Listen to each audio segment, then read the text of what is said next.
ଆଜିର ଏ ଗପଟି ମନ ଦେଇ ଶୁଣିବେ, କାରଣ ଜୀବନରେ କେବେ ନା କେବେ କାମରେ ଆସିପାରେ। ତାହା ପୁରୁଣା ଦିନର କଥା। ଜଣେ ସେଠ ଥିଲା, ଖୁବ୍ ପଇସାବାଲା ସେଠ, ସଫଳ ସେଠ। ସେ ସେଠ ଜୀବନରେ କେବେ ହାରି ନଥିଲା।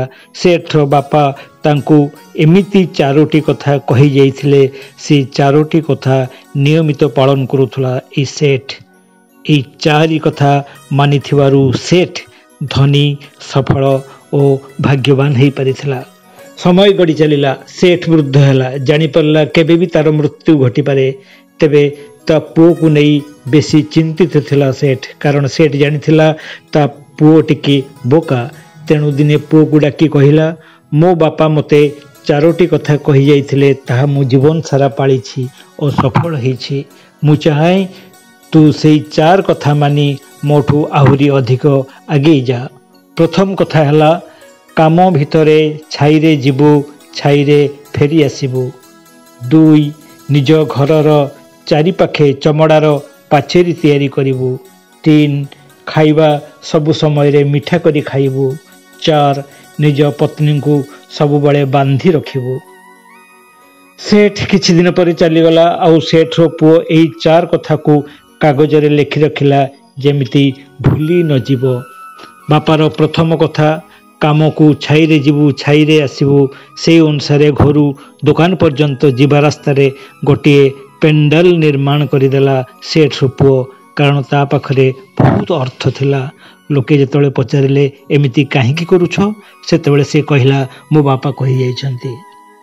ବାପାର ଦ୍ୱିତୀୟ କଥା ଅନୁସାରେ ସେଠର ପୁଅ ଯେତେବେଳେ ନିଜ ଘରର ଚାରିପାଖରେ ଚମଡ଼ାର ପାଚେରୀ ତିଆରି କଲା, ଲୋକେ ରାଗିଗଲେ, କାରଣ ଚମଡ଼ା ପାଇଁ ଦୁର୍ଗନ୍ଧ ଆସୁଥିଲା।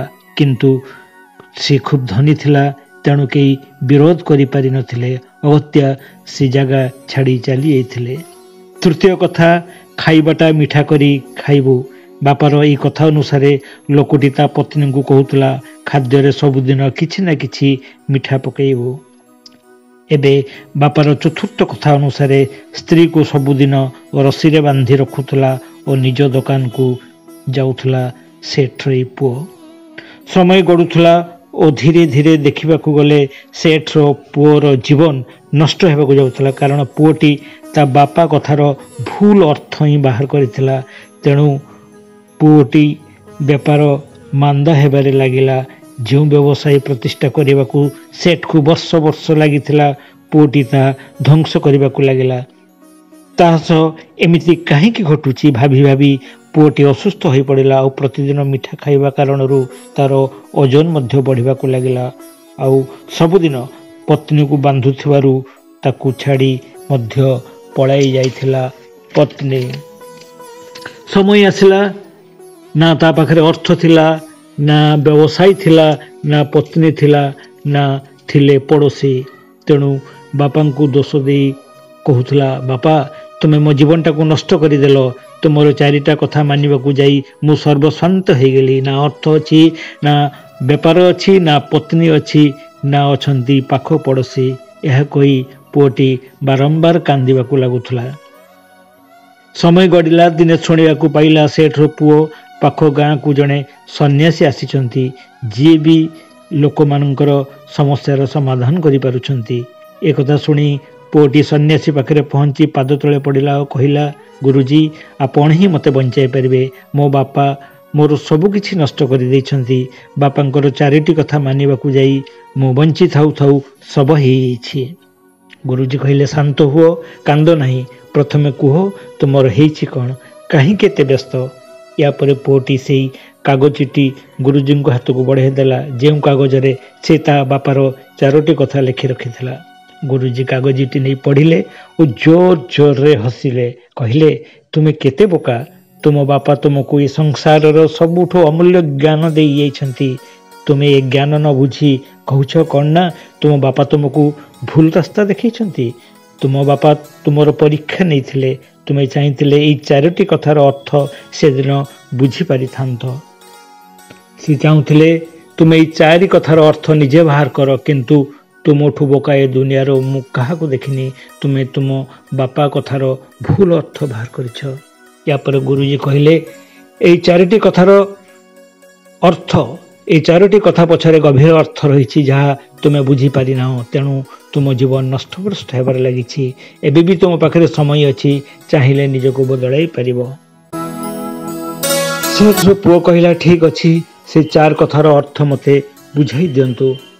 ଗୁରୁଜୀ କହିଲେ, ତୁମ ବାପା ତୁମକୁ କହିଥିଲେ ଛାଇରେ ଯିବ, ଛାଇରେ ଆସିବ। ଏହାର ଅର୍ଥ ସୂର୍ଯ୍ୟ ଉଇଁବା ଆଗରୁ ତୁମେ ଦୋକାନକୁ ଯିବ ଏବଂ ସୂର୍ଯ୍ୟାସ୍ତ ପରେ ଦୋକାନରୁ ଫେରିବାକୁ ପଡ଼ିବ।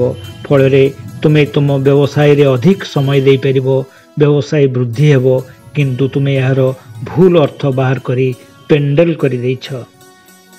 ଦ୍ୱିତୀୟ କଥାର ଅର୍ଥ ହେଲା ଚମଡ଼ାର ପାଚେରୀ, ମାନେ ଘରେ କୁକୁର ବା ବିଲେଇ ପୋଷି ରଖିବ। ତୁମେ ବାହାରକୁ ଗଲେ ଏମାନେ ଘରର ସୁରକ୍ଷା ଦେଇପାରିବେ, କିନ୍ତୁ ତାହା ନ କରି ଚମଡ଼ାର ପାଚେରୀ ତିଆରି କରିଦେଇଛ। ଫଳରେ ତୁମର ପ୍ରତିବେଶୀମାନେ ତୁମକୁ ଛାଡ଼ି ଏଠୁ ଚାଲିଗଲେ। ତୃତୀୟ କଥାର ଅର୍ଥ ବୁଝିବାକୁ ଯାଇ ଗୁରୁଜୀ କହିଲେ, ଖାଦ୍ୟକୁ ମିଠା କରି ଖାଇବାର ଅର୍ଥ ଯେତେବେଳେ ତୁମକୁ ଖୁବ୍ ଭୋକ ଲାଗିବ ସେତେବେଳେ ଖାଇବ, ନା ତା ଆଗରୁ ଖାଇବ ନା ତା ପରେ ଖାଇବ। ଯଦି ଭୋକ ନଥାଏ ଆଉ ତୁମେ ଖାଅ, ତେବେ ତୁମେ ଖାଦ୍ୟର ଗୁରୁତ୍ୱ ବୁଝିପାରିବ ନାହିଁ। ସେ ଖାଦ୍ୟ ତୁମକୁ ମିଠା ଲାଗିବ ନାହିଁ। ଭୋକ ବେଳେ ଶୁଖିଲା ରୁଟି ହେଲେ ମଧ୍ୟ ଅମୃତ ଭଳି ଲାଗେ। ସେଥିପାଇଁ ତୁମ ବାପା କହିଥିଲେ ଖାଦ୍ୟକୁ ମିଠା କରି ଖାଇବ, ସ୍ୱାସ୍ଥ୍ୟ ଭଲ ରହିବ। କିନ୍ତୁ ତୁମେ ଭୁଲ ପରେ ଭୁଲ କରି ଚାଲିଛ।